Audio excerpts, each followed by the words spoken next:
एक बात अपने जीवन में सदा उतार करें, घर में अगर तुलसी का क्यारा है तो तुलसी महारानी हमें ये बता देती है कि हमारे घर में सुख आने वाला है कि दुख आने वाला है। जैसे शनि अपना प्रकोप दे रहा है या शनि उतर रहा है, ये किसी से पूछने की जरूरत नहीं पड़ती, अपने आप मालूम पड़ जाता। कैसे? शनि कथा अगर आपने सुनी हो तो उसमें व्याख्यान आता है शनि कथा में, पांव की चप्पल बार बार टूट रही हो, कमर से नीचे जो वस्त्र पहने हो वो फट रहे हो, कहीं पजामा है, धोती है, आदि वस्त्र हैं, कपड़े हैं, वो अपने आप फट, आज के जमाने में तो फटे फटाए पहनते हैं लोग, फैशन, उसकी गारंटी नहीं है, उसका हम वर्णन नहीं कर रहा। हम जब पहनते हम समझ जाते हैं इसको शनि तो ऑलरेडी लगा ही हुआ। जब उनका घुटना घुटनी सब फटा हुआ दिखता है तो उसमें लग जाता है कि शनि पहले से लग गया बापड़ा, उनके पहने से तो मालूम पड़े। शनि का नियम है, शनि कथा कहती है पांव की चप्पल बार बार टूट रही हो, घिस गई हो, बद्दी टूट रही हो, कुछ कर रही हो, और अगर कमर से नीचे जो वस्त्र पहने हो वो अपने आप फट रहे हो,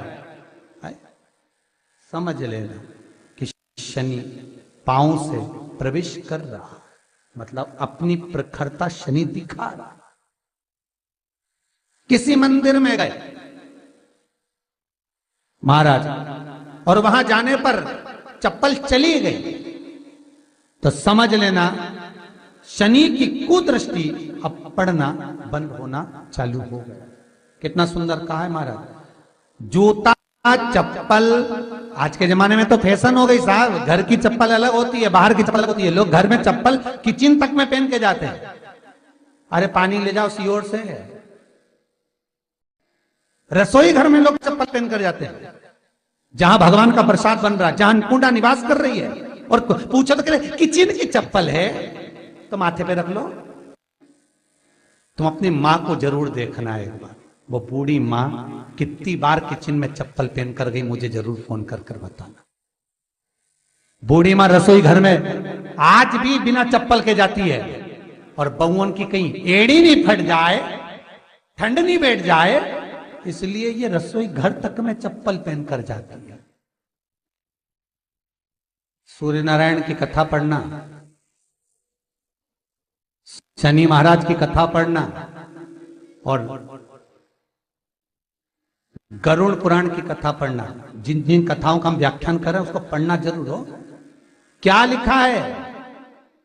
घर के अंदर जब चप्पल जाती है, रोग, बीमारी, कष्ट, तकलीफ चालू हो जाती है। तुमने चप्पल क्यों पहनी? ठंड नहीं बैठ जाए, रोग नहीं बैठ जाए। घर के अंदर उतना बढ़ गया, एक कालीन बिछा दो, एक दरी बिछा दो, मोटा आसन बिछा दो, जिस पर तुम चल लो। जरूरी है कि कई कई लोगों को तो हमने ये भी देखा कि कालीन पर भी चप्पल पहन के चलते, और ब्राह्मणों को भोजन परोस रहा है, गुरुजन को भोजन परोस रहा है, ठाकुर जी की थाली बना रहा है, ठाकुर जी का थाल लगा रहा है, तो भी चप्पल है पांव में। तेरा क्या होगा रे कालिया, क्या होगा? विचार तो करो। देह पड़ी रे जाए यहीं पर, फिर कुंडल और नगीना, क्या हरि नाम नहीं तो जीना। अभी भी सुधर जाओ रे, अभी भी सुधर जाओ, नहीं सुधरो तो सिधर जाओ रे, या तो सुधरो नहीं तो सिद्धरो, थोड़ा सुधरो। रसोई घर में अन्नपूर्णा रहती है, रसोई घर में शिव महापुराण की कथा कहती है जब भगवान शंकर को मां जगत जननी भोजन करा रही थी, शंकर जी ने वर मांगा था अन्नपूर्णा से, ए अन्नपूर्णे, तुम मेरे घर के बच्चों का भरण पोषण कर रही है। इस मृत्यु लोक में जितने मनुष्य जन्म लेते हैं ये मेरे पुत्र कहलाते हैं। तो अन्नपूर्णा ने कहा, चिंता मत करना भोलेनाथ, जिस जगह पर एक स्त्री, बेटी, कन्या या घर की बहू या बूढ़ी मां भोजन बनाएगी, उस जगह पर मैं अन्नपूर्णा उसके शरीर में प्रवेश करूंगी। और वो रसोई घर नहीं होगा, वो मेरा और तुम्हारा मंदिर कहलाएगा। अब मंदिर में चप्पल पहनकर भोजन का निर्माण करना ये श्रेष्ठता है। एक आसन पटक लो आप रसोई घर के अंदर, जिस आसन पे खड़े होकर आप भोजन बना लो, मोटा सा आसन रख लो, चप्पल की जरूरत ही नहीं। श्रीमद् भागवत कथा कर रही है, तुलसी का मात्र तो शनि अपनी दृष्टि बता देता है। शास्त्र कहता है जब घर के अंदर प्रवेश करने के, जब आप घर में प्रवेश करें तो एक कोने में चप्पल को उतार दें। बाहर जगह नहीं है तो घर के अंदर प्रवेश कर लेफ्ट में चप्पल को उतार दें, और 7 या 3 कदम के अंदर चप्पल उतर जाना चाहिए घर के अंदर में।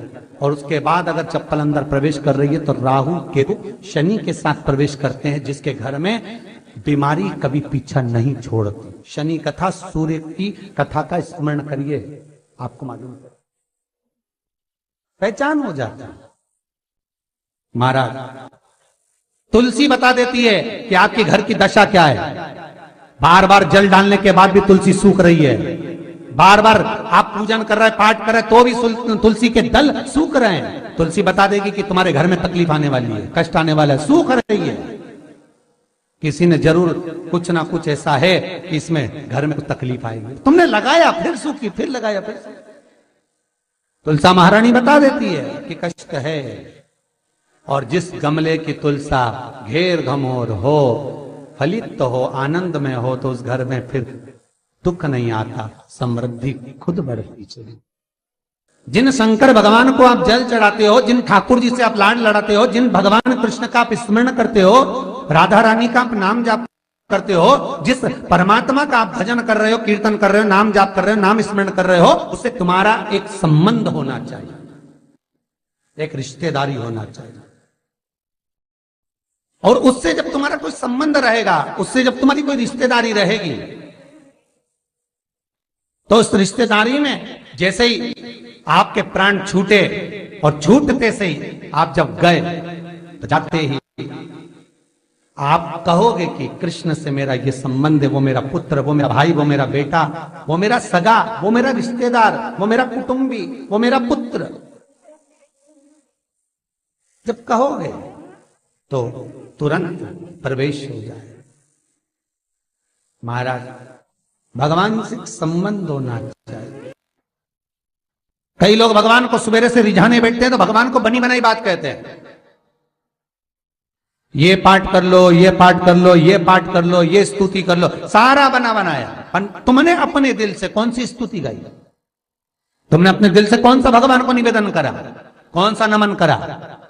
बस सवेरे उठना है, नहाना है, भगवान के सामने जाना है, भगवान को नहलाना है, कपड़े पहनाना है, अगरबत्ती लगाना है, थोड़ा सा शक्कर का भोग लगाना। इतने सारे देवी देवता, शंकर जी, राम जी, गणेश जी, सारे देवता, और 2 खुरमा लेके आए, 1 बालूशाही लेके आई, 2 मठरी लेकर आ गए, 1 मठरी लेकर आ गए, और भगवान को इतनी सी कटोरी में रख दी। अब बोले, कई लोगों से पूछा, इतनी सी कटोरी में 1 मठरी, 1 खुरमा, और रोज मठरी खुरमा एक साथ नहीं रखती। वो तो आज दिन मठरी का भोग लगा दिया, कल खुरमे का लगाएगी, परसों गुजिया का, परसों पपड़िया का, कोई डब्बे में भरे भराए रखे, रख दिया। और 1 लड्डू रोज लगा देगी, इतना बड़ा। तो पूछा, इतना सा लड्डू और इतने सारे भगवान कैसे खाते होंगे? तो क्या भाव से। तो हमने कहा, तुम भगवान को क्यों? बहुत दुख है गुरु जी, बहुत